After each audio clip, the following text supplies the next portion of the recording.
more than 2,000 years, these ruins remained undiscovered. For centuries, the only people who saw these remains were occasional nomads who camped near here. We archaeologists often find more information than we originally hoped for. This is exactly what happened in the Middle East.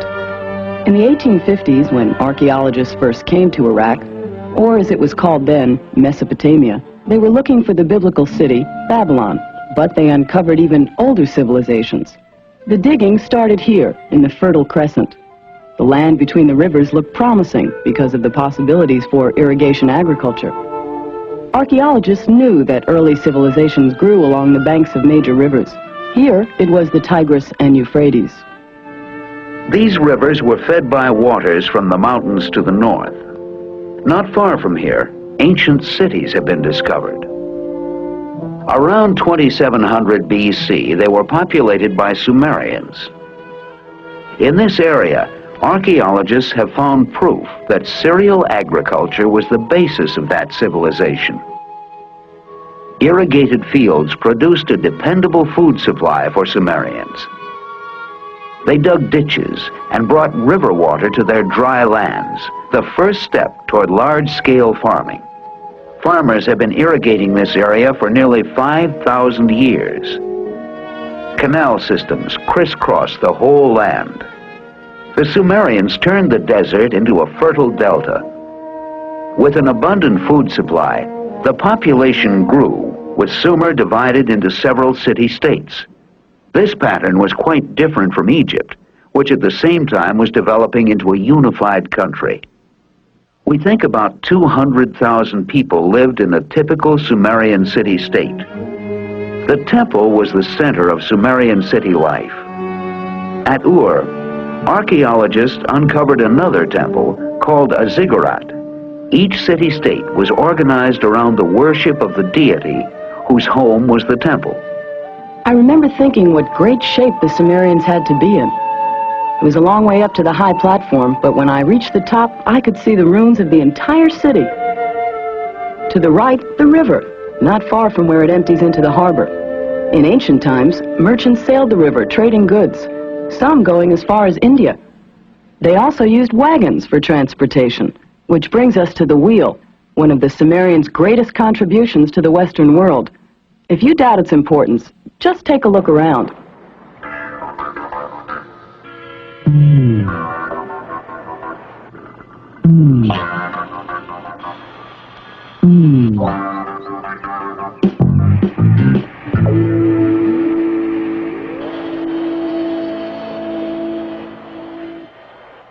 This is a photograph at the excavation site of another ancient city not far from Ur.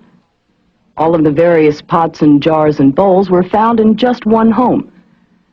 The Sumerians were among the first people to use the wheel in pottery making. Craftsmen were probably specialized. Some made pottery, others made statues. These figurines were placed in the temples. They give us an indication of how the Sumerians dressed and what they looked like. Some cities even had toy manufacturers. Working with clay, the Sumerians produced toys that resemble some of ours. Only the most skilled and gifted people were allowed to work in silver and bronze. Since precious metals aren't found in Mesopotamia, the silver in this bracelet probably came from northeastern Asia Minor. Although the Sumerians traded for certain materials, they relied on clay to make most things. Mud and sun were about the only resources they had. Even in Iraq today, some homes are made with clay bricks. The Sumerians also developed the principle of the arch. This method of spanning and opening in a wall was the Sumerian contribution to architecture. Since 2500 BC, the arch has been essential in the building of bridges and temples. Perhaps the most important use of clay was in the development of writing. Writing was first used as a way of keeping track of business in the temples.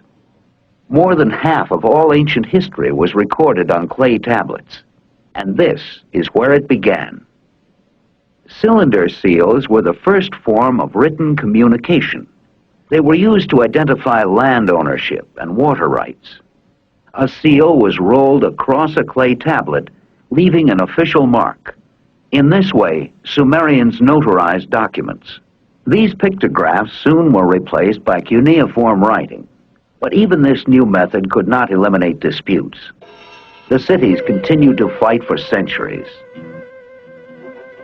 By 2300 BC, a people called the Semites had become dominant in the land of the Sumerians. By 1900 BC, Sumerians had been absorbed into the Semitic population. Then in 1750 BC, the people became part of a politically unified empire created by the Semitic King Hammurabi. The land became known as Babylonia, with its capital at Babylon. This is King Hammurabi at his throne. Below him you can see his famous Code of Laws, which were inspired by an earlier Sumerian code. These laws were publicly displayed. Hammurabi built a powerful empire which included Mesopotamia, Syria, and part of Asia Minor. Babylonia retained its power for nearly 300 years. About 1400 BC, another people had their beginnings around the city of Assur. These were the Assyrians, who would cause the Babylonians' downfall. The Assyrians lived in the mountains north of Babylonia. They were an agricultural people, highly civilized, although their culture was less developed than the Babylonians. However, the Assyrians had something that enabled them to conquer empires. They had the horse. Can you picture thousands of warriors riding out of the mountains? Men on horseback must have been a terrifying sight to a people accustomed to fighting on foot. The Assyrians used shields and designed chariots for fighting.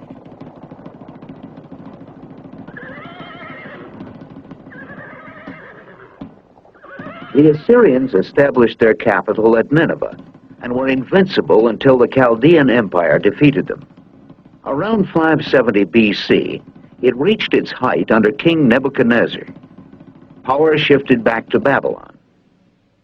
Under the new king, Babylon became one of the most splendid cities in the world. Architectural principles developed earlier by the Sumerians reached their fullest expression. Behind these gates and through these streets, visitors saw the famed hanging gardens of Babylon. The ziggurats, the temple towers, were put to further use. From their tops, Chaldean astronomers studied the heavens. The entire history of this Middle Eastern area is one of conquest and reconquest. To political historians, it's clear that empires in Mesopotamia rose and fell. But to archaeologists and historians interested in economic problems, there is an unanswered question. Why are these cities little more than dust today? Some believe that the Mesopotamians' method of irrigation may have gradually increased the amounts of salts present in the soil until agriculture was ruined. Without agriculture, the cities died. But ancient Mesopotamia left a foundation on which other complex cultures were built.